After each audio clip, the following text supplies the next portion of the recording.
There was a time when if a guy said he was going to call, that meant the phone. So you just waited for the phone. Right. You didn't have to wait for a text, a DM. Is he going to message me on Facebook? Is he going to message me on Instagram? Where am I going to hear from him? Is he on WhatsApp? Is he going to call me?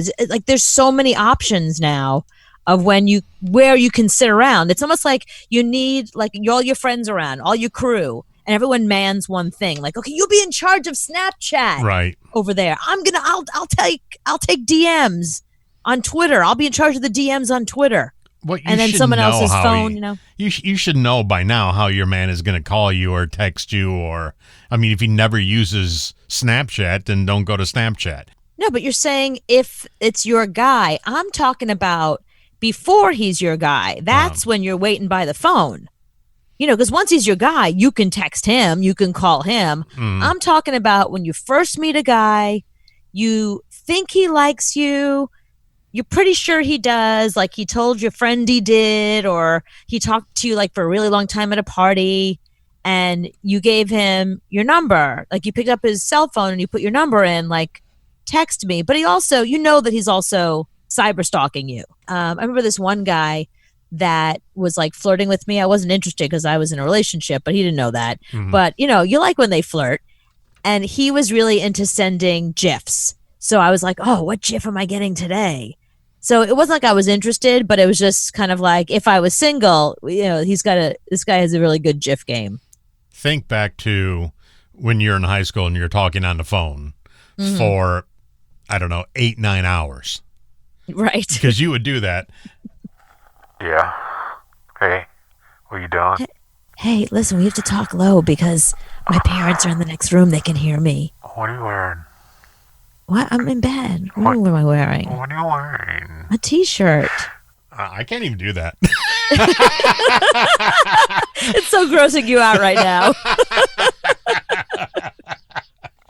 Yeah, but no, I had one boyfriend that we'd get on the phone. He would call me at 11 p.m. when I was supposed to be in bed. Right. And we would stay on the phone until one of us falls asleep.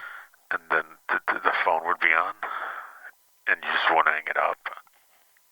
No, you hang up. No, I want to listen to you sleep. I can't even do it. Sorry. I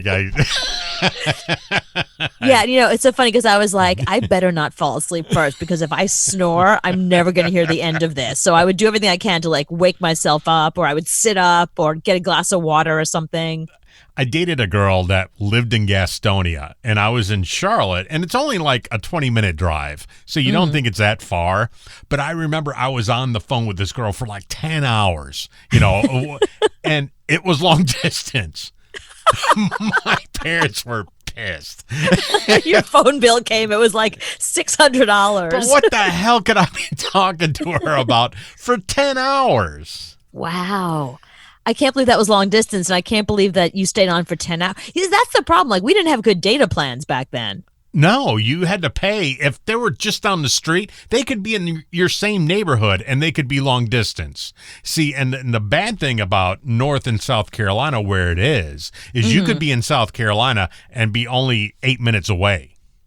Right. So, we're talking huge phone bills. Right, because you're across state lines then. Right, but I didn't think Gastonia was going to be that far, but it was. It was $300 for that one phone call. And they wouldn't put it on there as hours; they put it on there as minutes. Oh. So my mother came upstairs one time and she was like, "Who were you on the phone with for 162 minutes?" But I just don't know what the hell I was talking about for that long. I think mostly you were probably doing a lot of listening, I'm guessing.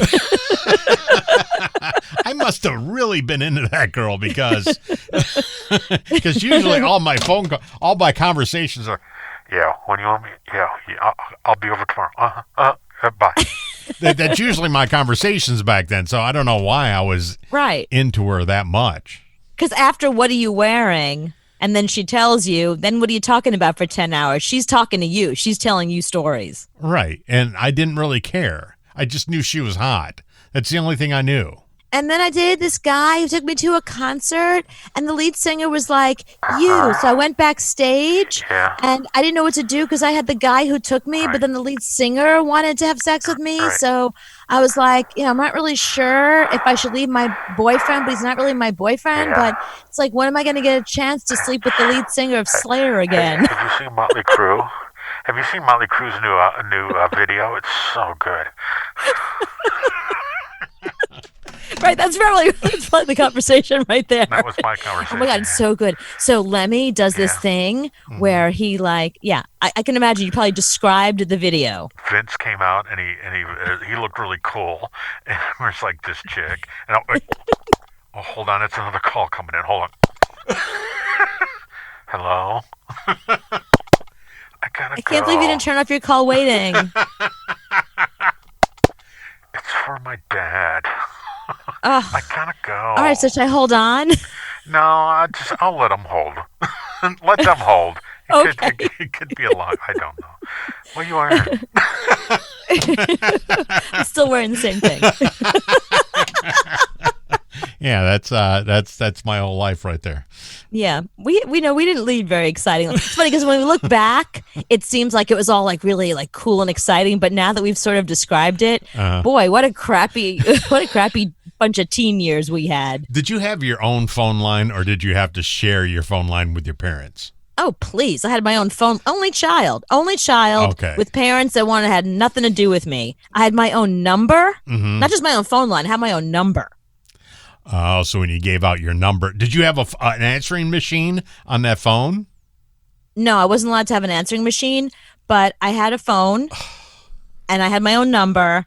And when I wasn't home, I didn't want my mother to answer the phone or know anybody was calling me, so I would turn the ringer off. Oh, because I can imagine your phone being in your room and ringing nonstop. Because Rang nonstop. It's true. we would let it ring, because if you didn't have an answering machine on that phone, it would ring for an hour. Right. And we would let it go that long because somebody's going to hear that phone ring. Yeah, I don't know why I wasn't allowed to have. I was allowed to have a phone and my own number, but not an answering machine for some reason. Well, the worst was like if I had guys that were interested that I gave my number to and I didn't answer, they would call the operator and get my home number and then leave a message on my parents' answering machine. So Really? they didn't like that at all. Well, remember emergency break-ins? Oh my God, yeah. Oh, you would call the operator and go, "Hi, can I make an emergency breakthrough?" Hey, I got to break through because she's on the phone with somebody else. I know she is. It's an emergency. Her I love mom. that operators Her mom would died. hear like a teenage voice on the phone and say, "Okay, I'll make an emergency. It must be an emergency because you sound really old and Her important." grandmother died. I got to break through, and she's not answering. and then you pick up. It's like, Who the hell are you talking to? All this time. and you're gonna lie and you're gonna say one of your friends. Oh, hell no. I know you're talking to John. You were talking to John, weren't you? But you didn't have to accept the emergency breakthrough, remember? I remember I'd be on the phone and the operator would come on and say, "I have an emergency breakthrough from John." And I would say, "No, tell him I died."